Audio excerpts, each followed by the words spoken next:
Welcome to Night Shadows. I'm Stuart Best, where the paranormal is normal, where that which you thought you knew, you didn't, and where the future can be known if you know exactly where to look.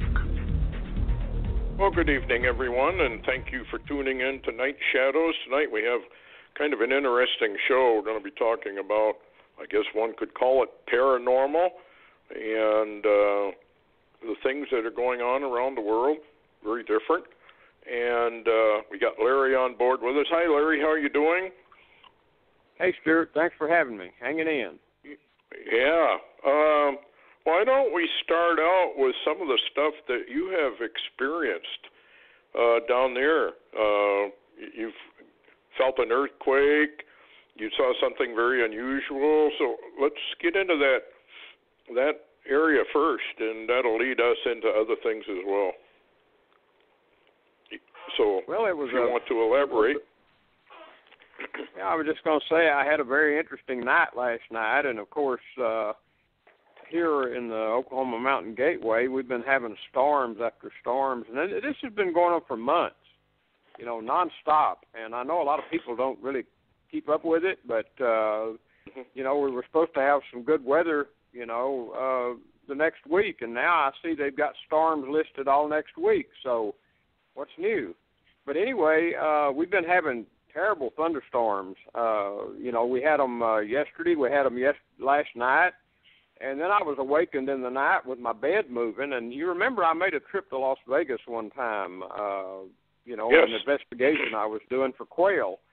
And while I was there, the earthquake hit Las Vegas, and all the car horns went off, and I woke up feeling my bed doing the same thing that I woke up early this morning around 2 o'clock with my bed doing here in the Gateway. And, of course, when I got up, it was just earthquake after earthquake after earthquake been hitting eastern Oklahoma, northern Oklahoma, northwest Oklahoma. It's been rattling, and I had mentioned to you, and I thought it was kind of interesting. A lot of times they've indicated maybe the Oklahoma earthquakes are a throw off of the New Madrid, or maybe they're a little close to New Madrid, or it must be the fracking. But these earthquakes, they're running 3s and 4s today in Oklahoma, along with the same kind of swarms that are occurring in Yellowstone, and which includes Montana, around epicentered around Lincoln, Montana, but Montana, Wyoming, and I suppose Idaho. And I'm beginning to wonder if possibly some of the earthquake activity we're having in Oklahoma may be linked somehow to Yellowstone. Well, I don't think they really. A lot of scientists will tell you that earthquakes and volcanoes are not related, and I've always disagreed with that. And then Larry Parks came out with his book, and he had some instrument that he had made in which he could detect huge lava or magma, I guess you could call it, movement deep underneath the earth. And in his research, which they kind of finally shut him up, but these lava tubes, magma tubes, I guess, extend much further than they have ever thought. And he was detecting the movement up from the Baja, as we reported, and it branches off and goes into the Mammoth Lakes area and Long Valley, Caldera, that area, Yellowstone. And we know from, at least if the prophecies are true, which they may be or may not be, but the splitting of the United States appears to me that it would probably zigzag around.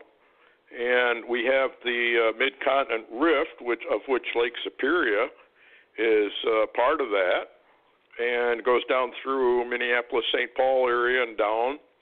And then we have the New Madrid, and there's like 100-mile, 200-mile space between them. But they keep constantly are finding new areas of earthquake potential. So do they really know, or are they just guessing? Well, I think, Stuart, that probably the number three, which the question of number three is, would they tell us if they did know? And I assume they do know, but they're not going to tell. We've faced that for I don't know how long. As long as you and I have been reporting, Stuart, we've reported on Earth changes for years, and we find out time after time after time, and the Deos verify it generally sooner or later with us, that USGS, includes volcanoes and deep ground movement, magma movement, and the earthquakes, etc., that we're not being told the truth. We're not being told the real story, and of course, I suppose this late in the game we shouldn't expect it. But what's interesting, too, was last night when I was awakened by the quake, after the thunderstorms that occurred, I went outside, and what was odd was it was overcast, except below the overcast I saw a line of very strange and anomalous lights. It looked like you could have taken a ruler on just a black background and drew all these lights in a very straight line, and that's what it appeared to be, and it was massive. I mean, whatever these lights were attached to, if they were attached to something and not individual, it was big. I mean, really, really big. And I got my binoculars out because I couldn't tell what kind of lights they were, and when I looked at them, they looked like stars, except they all exhibited I guess you could say yellow and blue and green colors, and they changed colors, and very, very bizarre. I didn't even try to take pictures because people don't care anymore. If you put a picture up, it's a smudge or it's a reflection. So I decided not to even bug anybody with that, and I just looked at them with my binoculars with my own eyes and made my decision, and I laid the binoculars down and went back to bed. That's how I operate now. I don't try to convince anybody of anything because I believe we're beyond convincing anymore. And, most people that are in denial, they're on a steady dose of denial tea, and you're not going to change their mind anyway. It's physically impossible, and I think you and I have come to acknowledge that we don't expect the American people to wake up, so there's no use to bother them. Well, yeah. Excuse me, I think that people are in deep denial simply because it's very frightening. They're fearful, and so the easiest way to get around it is unbelief and denial of what's going on. So what's interesting to me about this whole UFO phenomenon is that the Bible is very clear about what's really going on. I produced a video a long time ago. I think you got a copy of it. It's called UFO Gateway to Hell. Yeah. And I brought that up on the Art Bell Show many years ago. It's a long video. It's 7 hours and 20 minutes, I think.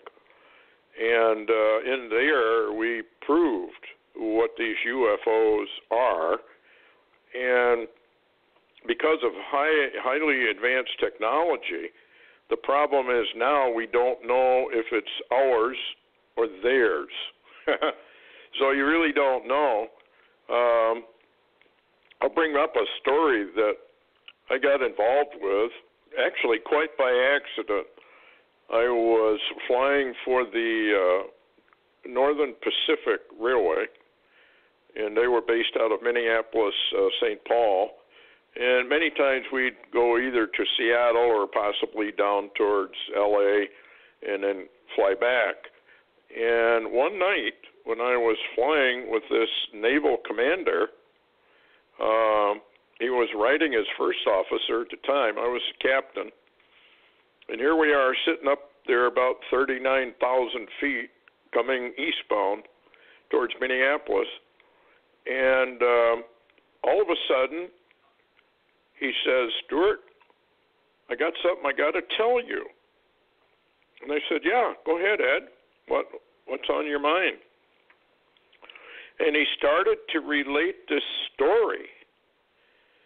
Now, this guy was known for his truthfulness, his directness, had no reason whatever to be making up stories. And he had flown the heavies, the Orion, and before that he flew the constellations that the Navy had.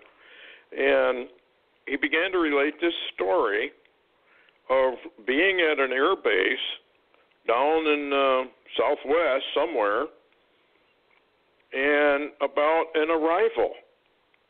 And it was a huge mothership, he said, that appeared, slowed up, descended to the tarmac, I guess you want to call it, and government officials, military officials, got out of their vehicles and climbed on board. And they were there, he said, for about 4 or 5 hours. Then they disembarked, got in their cars, left, and then the UFO mothership just vanished into the heavens. And he said, this is all real. Every bit of this is real. And he couldn't emphasize enough the reality of the collusion, I would say. He didn't use those words, but I would, that the collusion between the United States government, and I would assume Russia and other governments around the world, are deeply involved in this alien arrival situation that we're going to soon see. And probably around that 9/23 mark, give or take, we're going to see some major heavenly operations going on, and a strong delusion that's involved with it in Thessalonians. And it's about an arrival. So when you say people don't believe it, yeah, they don't. And in my flying career, I saw a number of things that were unexplainable. And we even had in the Jepson flight manuals a whole section on reporting UFOs, along with another section when the military comes up and dances on your wingtip, what you better do about it. That is, if you want to live. So anybody that's really been around and up there, they know what's going on. At least they know that this stuff is real. And people are, I don't know, Larry, whether they're going to wake up to this or whether the arrival has to take place. Speaking about that, I got an email from someone and said, Stuart, and you as well, please speak more about the deception that you and Larry were discussing on a program. That's that strong delusion. You find it in 2 Thessalonians, where it talks about a strong delusion being cast down, and it's about an arrival. The same arrival you'll find in, guess what? Revelation chapter 12. That's about an arrival. All you got to do is scroll down on chapter 12 and you'll see it. How Satan was cast out. That's an arrival. And his angels were cast out with him. That is an arrival. And this is what we face. It's a strong delusion. I would almost call it a wonder. The same word that is used in Thessalonians, where Satan comes down with all lying signs and wonders. Now, you've seen a number of UFOs up in that area. I even have a picture some fellow that you know took of a UFO in some sort of a clearing, but he took it through the trees because he said he didn't. What's that story? Could you relate that? That's kind of an interesting story. Sure, that's really interesting. A guy that I met that worked for the water department over in Arkansas, and he was, he'd come by and read the meters, and I got to know him a little bit, and then one day something was out beyond his house. He said it got real hot around his house, abnormally hot, and he could feel something. It was really weird. It's like a very strange feeling, and he saw something alight down in amongst his trees there behind his house. So he got his camera, and of course you had this guy on. We interviewed him. Yes. But he walked down to this craft. It was a circular craft. You've got the image yourself, and it has what appears to be windows in it, and it's lit up. And he said the closer he walked to the craft, away from the house, it was like time itself was slowing down. And he got it within a distance there by the trees, and he said he just couldn't go any further, and he wasn't even sure that he said it seemed like it was a long time between the time he got down there and took the picture and he got back to the house, which would indicate to me that maybe there was some missing time that he wasn't aware of. Yes. I didn't bring it up, but we know a lot of that does occur. And I put a number of photographs, and I've sent you photographs of what I've seen up here in this area. Mm-hmm. And the most anomalous-looking craft, some of them look like Star Wars stuff. Some of them look like, and of course some of these are by themselves. Some are two or three of them together. Then there is also the situation where military, what appears to be warplanes, are either escorting or following or monitoring or observing these craft. I've had numerous situations of that. So to me, none of this will be sudden to me. It's ironic. It's just like the people of God, that wouldn't listen to their Creator. I guess the fall of Jerusalem and Israel was sudden. They seem to think it was sudden, but I think it's just like today. None of this is sudden to you and I. And as a matter of fact, I was going to bring something up, Stuart. I don't know about you, but it's like I've been literally lately waiting for something. I don't know what it is. I don't have a clue what it is. I don't know if it's spiritual. I don't know if it's natural. I don't know if it's a combination. I don't know whether paranormal activity is involved, but it's like I'm waiting. I can sit in the house sometimes and praying or thinking, and it's like I'm waiting on something. And I get reports from other people that it's like they seem to be waiting on an event of some kind, and we don't know what that event is. Now, I have to say, 9/23 seems to be a very incredible occasion, and happenstance. And I do know you've got some new information on that 9/23 date and some of the information surrounding it. Well, what's interesting is that 9/23 number is jumping up everywhere. And coming from the most unusual places, and it's just great how people are really digging into this thing, and they're finding all kinds of things. So this was sent to me, and it's very, very interesting, talking about 9/23, which I'd like to get into maybe a little bit later. We're in the year 5777. There's a reason why 577 is that and not like 6,000 or whatever. It's the way they count the years.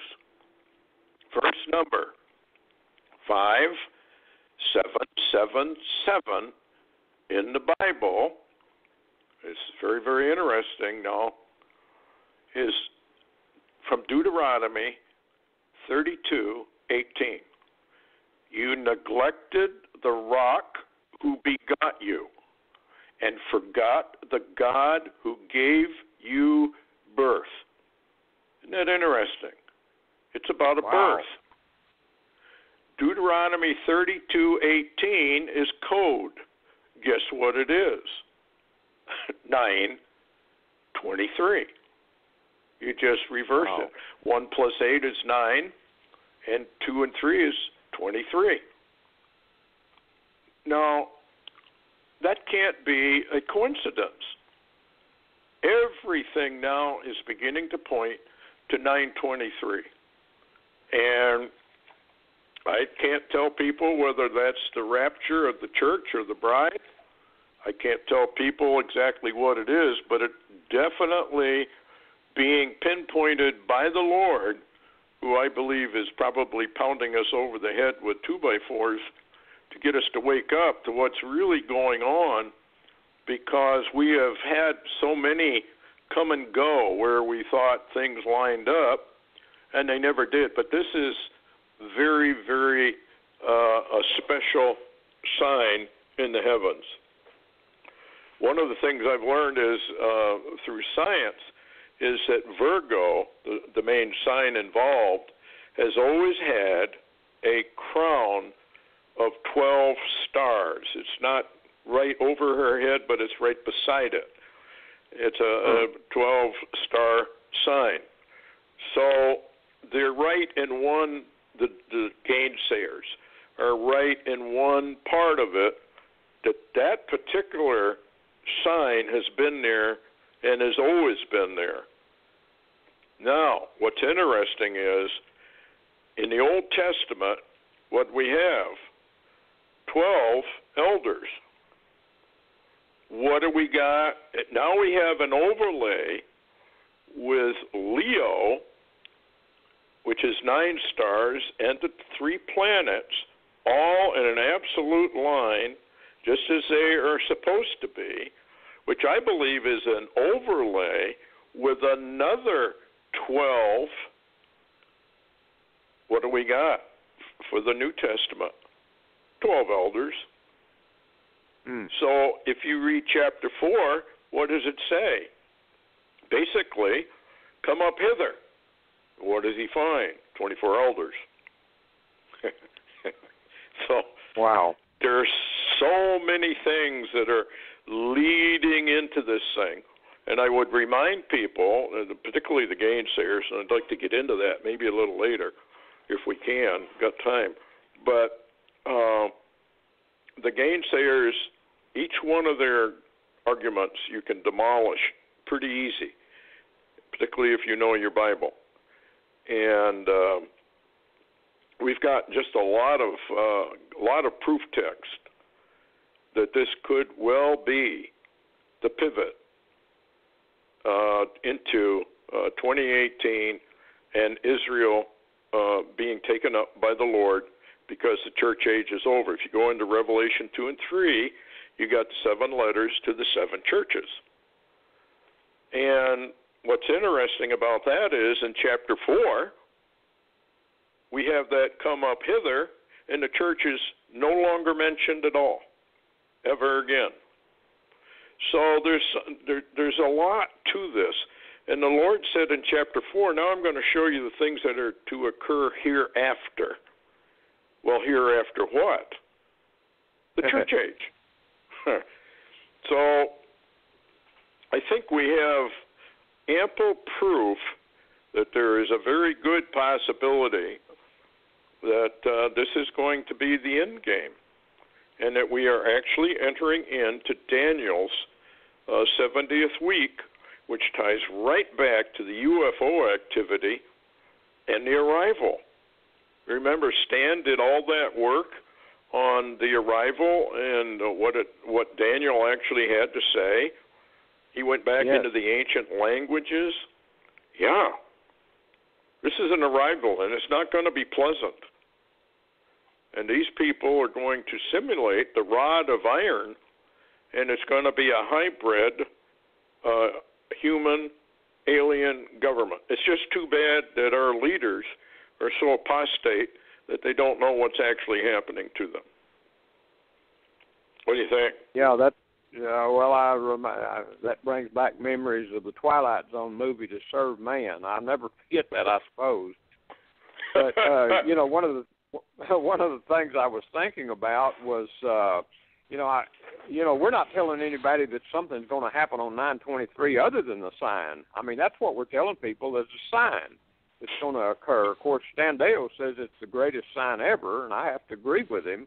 It is. What I do say is the fact that that doesn't particularly have to mean anything that day. I think the signs basically can biblically be linked with seasons more so than moments. And yes, even as well, a season isn't a point. Yeah, go ahead, Larry. Sorry. Oh, that's okay. Go ahead and clarify that. Well, a sign is a sign in the cosmos, and of course we've got the sign of Israel on Earth, and we've got all kinds of signs going on Earth that correspond and confirm the cosmic signs. And the main cosmic sign is, of course, this one that occurs on September 23rd. Now, a lot of people are saying, well, that's not Rosh Hashanah. The trumpets starts on the 21st, ends on the 22nd, and then we have the 923 sign. They're right. It actually is in the Hebrew calendar 2018 at that point.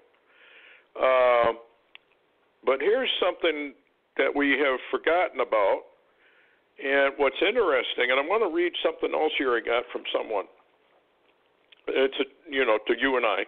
I have listened to you for years, especially recently with updates along with Larry.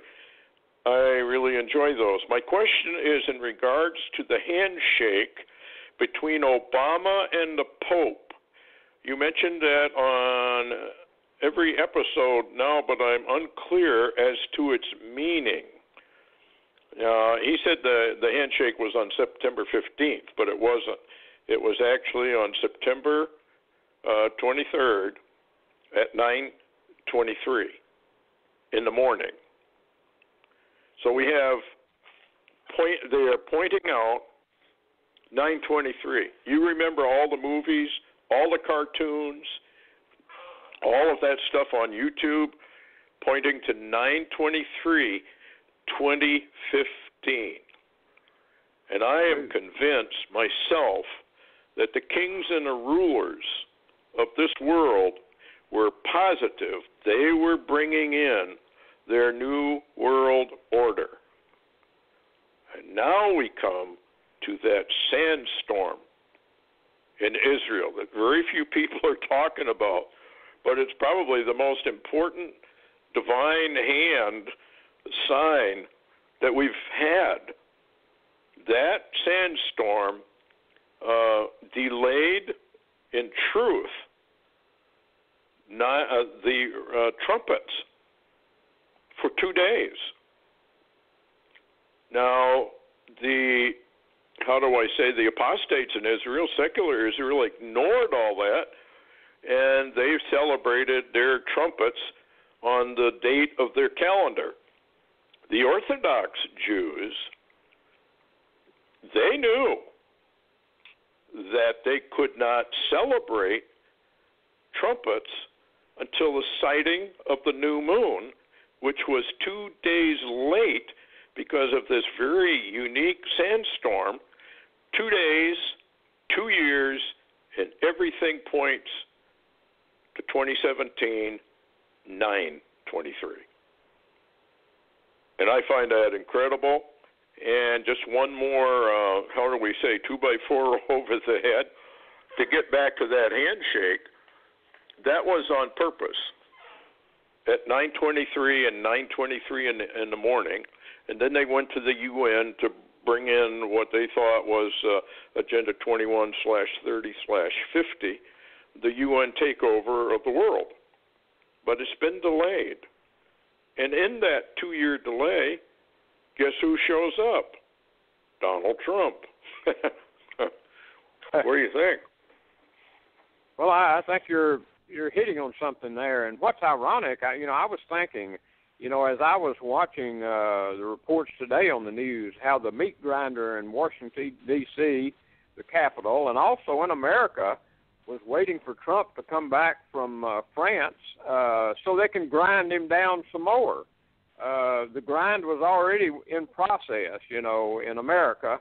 And I got to thinking, because some of the research back into this Russian that Donald Trump Jr. was set up to meet has now pivoted and taken itself back to the false dossier and all of that from England and the Democratic Party and Hillary and all of this. They actually went back to the night that Donald literally won the election, and I saw so many of them in the Democratic Party in shock. And you know what they said? They kept over and over and over saying it wasn't supposed to be this way. It wasn't supposed to happen like this.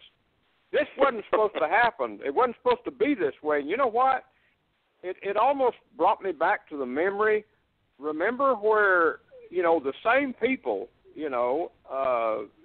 years ago, probably said the same thing when they discovered Mary in the begats. It wasn't supposed to be this way. But I have to say, Stuart, possibly the same one that created Mary in the begats against all learned knowledge at the time also created a Donald Trump, Cyrus the Persian king similitude in our 2016 election, and it wasn't supposed to be this way. Yeah. Yep. Well, I don't think people realize who the Lord really is. They say they believe in the Lord. I don't believe they do. And the reason I say they don't is because if they really believed what the Bible had to say, there wouldn't be all this religious confusion. Another name for Babylon the Great, religious confusion.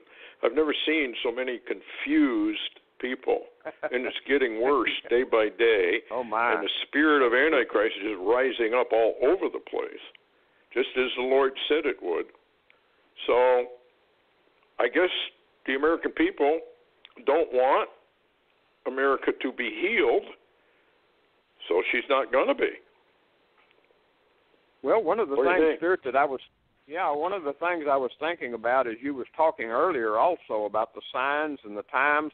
You know, you and I, for a number of years ago, maybe 10 years ago, we would talk and remark about people that would stand up and declare, and I'm talking about ministers and prophetic people, etc., and they would declare that it was an end of the age and a new one had started, that the Gentile age was completely over, the church age was done, it was over, we're now in the kingdom age, the millennium, etc., except we didn't see that. Now, you and I have shared many times how we really believe that there is an overlap, and that's easy provable, because Jesus literally walked inside that overlap between the age of law as it was chiming out and the age of grace that was chiming in. But however, that we do reach a point, which I believe we're about to reach now, and you made a very interesting question to me. You said, could it possibly be the 923 sign is literally the end, the final end of the overlap of the church age and the beginning of the kingdom or the millennium? And because we do know and we recognize that between law and grace, there came a day, a literal day on the earth when the law was no longer in effect, period. I mean, you could just say period. It wasn't anymore. And I'm wondering, Stuart, could we be looking at a time, even though people prophesied 10 years ago that the church age was over, are we about to see possibly a declaration in the heavens that says it really is over, period, and we begin to walk in a new place or under a new directive, so to speak, from heaven? I think so. I think the age of grace is going to close down. All the signs are pointing to it. The promises made to the Christian is a heavenly promise. I go to prepare a place for you, and then I'll come back and get you and take you to the Father's house. That's a heavenly promise. That's a removal from planet Earth. Israel, on the other hand, has earthly promises, Abrahamic and Davidic promises. So if you go in and look at what those are, it appears to me that it ties directly to Daniel's 70th week. And there are gainsayers coming out all over. I watched one where Acts couldn't possibly be true. Then another one was Revelation can't possibly be true. And I've heard people say that Peter was an imposter, Paul was an imposter, and they start tearing the Bible apart. And I guess my comment to all people who really believe that, you're making a big mistake. What else can you say? Because if you can tear the Bible apart, then it becomes an individual thing as to what one's going to believe and what one isn't. And there's just mass confusion out there. And Babylon, So here we are. coming up on what appears to be the very possibility, a very good possibility, that the age of grace is over. It's closing, and then we're going to go back to law. And you can prove it because Paul makes the comment that you can give your life for the faith, but if you have not charity, which is another word for divine agape, love, a special type of love, if you have not that, then it profits you nothing to put your head in a guillotine or die for the faith. But then all of a sudden you get into Revelation, and they can put their head in the guillotine, and it's counted as the same thing as during the age of grace. So I think that proves we move from grace to kind of a works law situation. And it's not going to be fun. I mean, I hope really in several ways that people wake up to the fact that there really is coming an end. I mean, the Lord makes it very, very clear that, you know, he tarries, he waits, he gives extensions, but then there is a cutoff. Boom. You know, it's kind of like what you were doing as a police officer. There is a cutoff. You know, you may extend some grace to somebody you know is a lawbreaker, but then finally you lower the boom. That's it. You've done enough. And the Lord does have a tremendous amount of patience, but I think, as you and I have said, we would have hit the delete button probably some time ago. What do you think?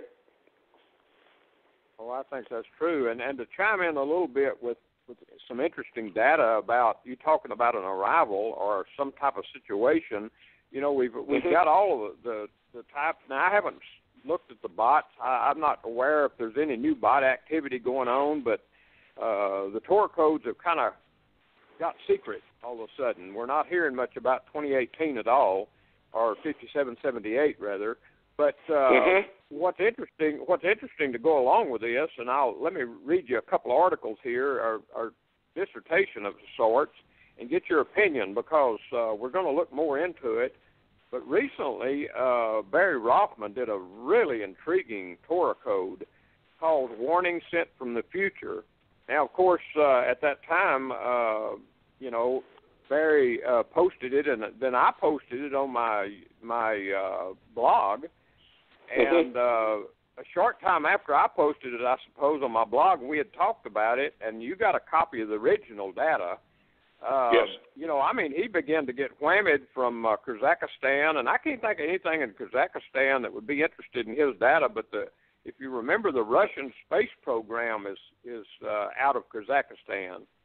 And China was all over him, and I guess some Russians. And, you know, anyway, Barry got to looking, what I heard from him, he got to looking at the data that was released in those Torah codes, and he began to be concerned because he said some of this data could be in the wrong hands, something that someone could use, and it makes me wonder if it's not like I'm releasing plans, Barry said, like the nuclear bomb and how to build it. And so anyway, he redacted what he did. He redacted his AI, artificial intelligence article, Warning from the Future, and he wanted to know, he says, is the redacted AI article Warning from the Future or just U.S. intel about some Rothman articles and pushing the envelope or some sensitive issues, ? Now, to chime along with that, Stuart, you know, and of course what Barry was talking about was, you know, could be linked into an arrival situation. But Skywatch TV also put a new one out called Is Teleportation Possible? And they report quantum satellite does what we never thought it could. And it says especially after scientists have now teleported information between Earth and space using the quantum information. And, of course, we're aware of the warnings of the quantum computers, et cetera, that look like the black things in 2001 Space Odyssey, because there are some saying that these quantum computers can operate multidimensionally. What do you think? Well, it's kind of interesting on the teleportation issue, because when I was flying for the General Electric Company, a lot of times we'd have the scientists that work for GEs come up and sit in a jump seat because they didn't want to be back there with the rest of the passengers, whatever. But anyway, they start talking. And, you know, if you have big ears and you just listen, maybe ask a few innocent questions, you learn an awful lot about what's really going on. And for some reason, we got into this thing way back. Now, this is back in the 60s, about teleportation. And the scientist who was writing at the time, can't remember his name, said, "Oh, we've already done that. We've already done it." So if he was telling the truth, which, how do you vet it? But if he was telling the truth, how many years since then have they had to develop a teleportation, beam me up, Scotty kind of a device? Now, This is very interesting, because you remember when there was an insider who claimed that Obama had been seen on Mars? Remember that? Yes, I do. Yes, absolutely. And it got to the point where the White House issued a statement that Obama had never been to Mars. Now, yes. Why would the White House issue a statement that he had never been to Mars, which would appear to be absolutely the most ridiculous concept you could come up with, unless he had been there? And they're trying to squash it. Yeah, what's interesting too, Stuart, is the fact, I know you hadn't watched it, but there's an old movie with The Rock, you know, Dwayne, can't remember his last name. Anyway, he's a wrestler called The Rock.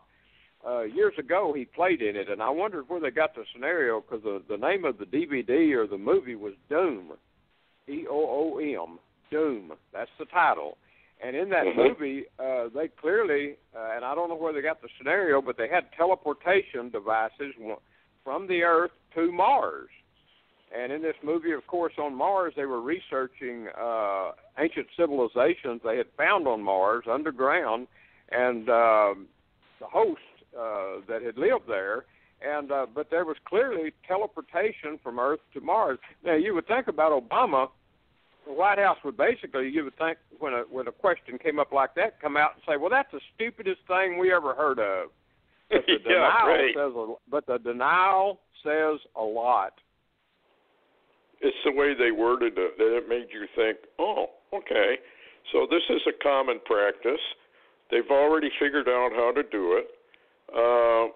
The teleportation of beaming up Scotty was probably already in effect to a degree. Then we had the movie Stargate that came out that was very, very popular, of going through this device, and it's essentially a teleportation device. What it does, I guess, from what I gather from people who've talked about it,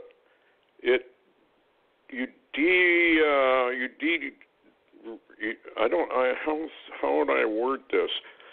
You are taken apart molecule by molecule, and then molecularized or whatever. Yeah, and you hopefully on the other side come back the way you should. Like remember the movie The Fly? Yeah, the fly is in the pie. Yeah, exactly. So I guess there are some dangers to it. But that was years ago when that scientist, he insisted it was true, that they'd already done it.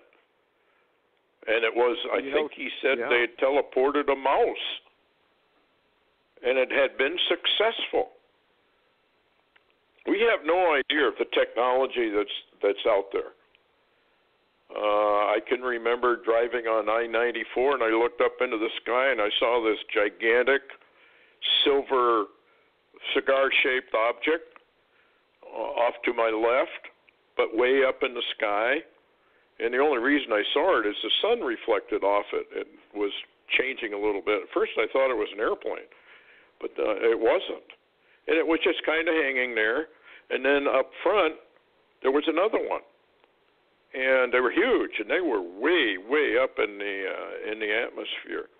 And I thought, well, I must be seeing things, but there they were, and they were sighted by about 500 other people in the state of Wisconsin.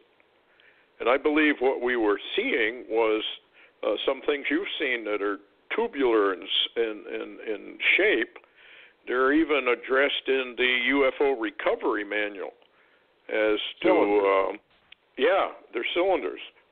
And I had a school bus driver that I knew very well, and it came right over the school bus at a very low altitude, and all the children saw it. But Dr. Peter Bader claimed that these were Russian cosmospheres. That what had happened was when they went into Germany and they found all this anti-gravity material, that they sort of divided it up. Russia got parts of it, we got parts of it, and I think Japan got parts of it. And so what are we looking at? Are we looking at alien devices? Are we looking at human-made devices? Like Stephen Greer of the Disclosure Project claims there's really not any way to tell now what you're actually looking at because of the high technology we have. And Stan has, he worked on that sort of thing. Yeah, and what's interesting also, and we didn't realize it, was Stan, years ago, before he ever came from Australia back to America, he was telling me then about experiments that he had observed underground, and time experiments about, going into the future or going into the past, and they were working with time experiments. Also talked about the anti-gravity that was already in progress, and this is years ago. And also about teleportation, that they were working with it then. One of the places some of the German stuff went, I think, is to Australia, because the U.S. built a massive base underground there, and that's really where a lot of the underground secret stuff is today even. And, of course, now we found out from Stan about underground secret stuff of the fallen ones in Saudi Arabia, of all places. And, by the way, you'll be getting this DVD shortly, A Holocaust of Giants, where they literally come out. A lot of the shamans, Native American shamans, have been used by the Smithsonian and others that keep all of this technology secret. They know, according to Horn and Quayle, and I do believe it's on the video clearly, where the shamans literally revealed that what they're using present day in their journeys is ancient technology that's underground. They say that this is where a lot of people think shamans are using wormholes or portals that just like a little something in the air. In other words, a little location.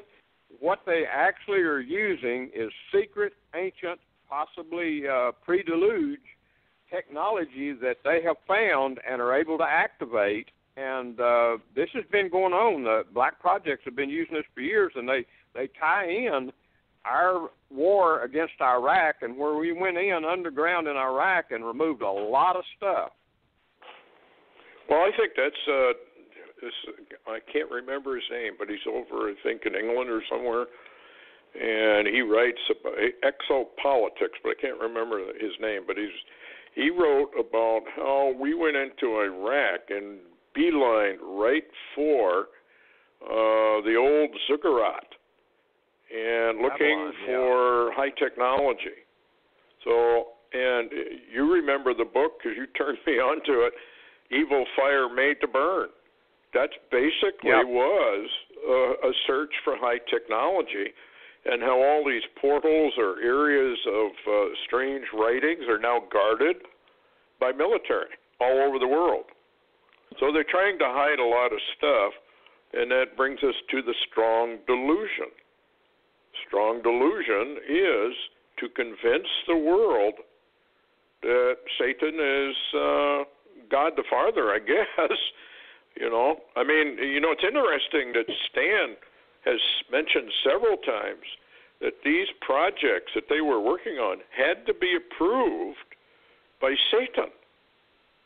Yeah. There's a hierarchy, and of course Satan is the prince and power of the air. So I found that really interesting. So a lot of this technology is being made, as he said, basically, is to fight Jesus Christ when he comes back to take over planet Earth. So Armageddon is going to be fought with high-tech weapons. Yeah. What's interesting also, Stuart, the other day I had to make a trip through Heavener, and I looked again at that. You remember I told you they had went down in a coal mine about 2 miles and found a wall in cities underground, and yes. Then they covered it up and flooded it, and someone was breaking into it again. They actually built a building over it, and I know where that's at, and I've been watching, and that building today has satellite dishes on top of it. It's a secretive enclosed building. They have police checks on it. They have video all around it. You can't get up to it. But what's interesting, Tom Mack recently has been doing some interviews with Omega Man and others on something that I had brought up years ago called Ancient Evil. You remember that, don't you? Yes. Oh, yes. And anyway, he sent me an email the other day and said he said he was running some new what he calls Bible codes on Ancient Evil, trying to get some data together for some more radio shows, and he says he cannot extricate every single time out of those new matrices that he's running with Ancient Evil. He cannot get Heavener to stay out of it.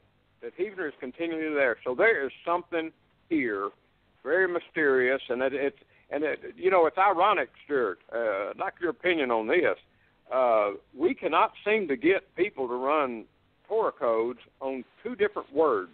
Number one, Heavener, or number two, Antarctica. Yeah, and why are the rabbis over there so silent about 2018? They must have found something they really don't want released just yet, or maybe not ever, and it may have something to do with the removal or the great vanishing, as people would call it. I mean, there does have to be a cutoff. There's a lot of gainsayers out there. Let me just read part of this, of the gainsayers. Number one, the sign has shown up many times before and is not unique in any way. That's falsehood.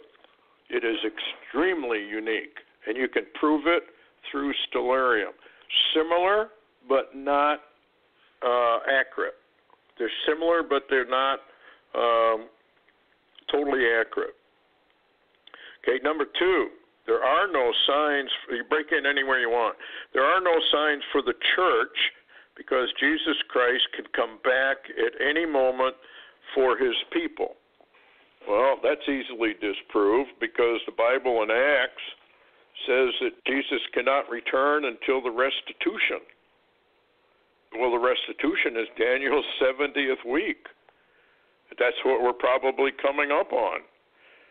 There are other remarks that Jesus made which totally destroy the fact that Jesus can come back for the corporate church at just any time. Obviously, he can come back for a believer at any time. Number three, no man knows the day or the hour of the return, so therefore all cosmic signs are worthless and cannot be used to determine when Christ will return. Book of Revelation says, Jesus said, look, if you're watching, you'll know and you'll understand. If you're not watching, it's going to come as a thief in the night. And there are many other verses like that. Even Paul made mention of the fact that if you're watching, you'll know. Otherwise, why would anybody be given signs? Signs and seasons are for the people to know when these things are happening. Number four, the church is not to speculate on any return date because it's dangerous and destroys the doctrine of imminence. And doctrine of imminence that has been around in the church for years and years and years, totally false doctrine, but you have to get into the Bible to do it. But anyway, you take a look at what these people are saying to gainsayers, and you can demolish everything they say very easily, which tends to confirm that this 923 sign is, in fact, very, very special and a wonder. And I often wonder if another part of this wonder will be the arrival, because Thessalonians uses that word of lying signs and wonders on the return of Satan with his fallen angels. And you remember the Bluebeam project. So, what do you think? Absolutely. Well, what's interesting is the fact also, you know, in the Holocaust of Giants, you know, they get into the fact of the reports of the resurrection or the reanimation, so to speak, of these giants. You know, they use Moldashel and Clausdona. Of course, we related that years ago. I mean, years ago we actually related that information. Yes. And they all seem to claim that there is an awakening that's going to come to these Nephilim giants, and you know, they're going to begin to move about. And of course, they just killed one secretly in Afghanistan. That data's out there. That's not hidden. L.A. Marzulli and Richard Shaw gave a lot of that data and that information. But what's interesting, Stuart, is the fact that you know, matter of fact, I posted the image of the ancient apocalypse of Ezra, or Second Esdras, that I've been reading, and in that, and I read it on the last show, it talks about a type of a removal and a bringing back and a resurrection, different events that are going to begin to occur. And of course, we haven't even, I know we're going to run out of time, but we haven't even mentioned the destroyer and its entourage, but that certainly could be linked into the time frame or the sign in the heavens that's coming up 923 possibly. Yeah, and it's what's interesting is they've already found the destroyer that Google Earth or whatever they call it is trying to block it out, but they didn't block it out soon enough, and some people got pictures of it, which appear to me to be extremely authentic.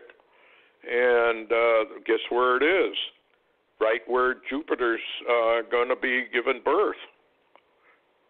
So the man-child. Yeah. You know what I find interesting, Stuart? I don't know if you saw my blog today, but I had a space weather and NOAA image. It's an image of the Great Red Spot on the planet Jupiter taken by NASA's Juno spacecraft. It's really an incredible image. And so why now suddenly do they have Juno spacecraft setting off Jupiter? What is it watching for about this time in the heavens? Yeah. Well, I think they're correct when they say that Jupiter will be struck by this entourage that's inbound. And, you know, it's a fairly large system of comets, asteroids, space debris, as well as planets, even if they're smaller. So what we're watching here, and we've had a great uptick in meteorites and that sort of thing. And I think this is just going to continue. The sun is getting very anomalous, and the UV ratings, by the way, are climbing rapidly. And there are warnings out there about staying in the sun. Watch it, because the UVs have actually changed slightly, and they really burn your skin if you sit out there in the sun any length of time. So for those sunbathers out there, stay out of the sun. Anything you want to close with? We got a minute.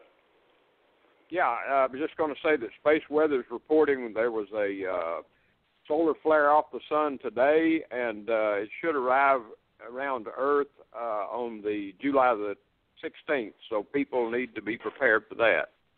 Wow. Well, Dr. Doom and the kill shot should be coming up, and maybe that's another thing that's going to occur. Maybe that's another wonder in the heavens. You know, the sun is supposed to actually, mini nova, becomes 7 times brighter in Isaiah, and the moon becomes as bright as the sun. I don't think we can imagine what that would be like. So, anyway, folks, if you haven't prepared, well, it's a little late, but do what you can. And thanks a lot, Larry, for coming on board. Thanks, everybody, for listening, and we'll see you again next week.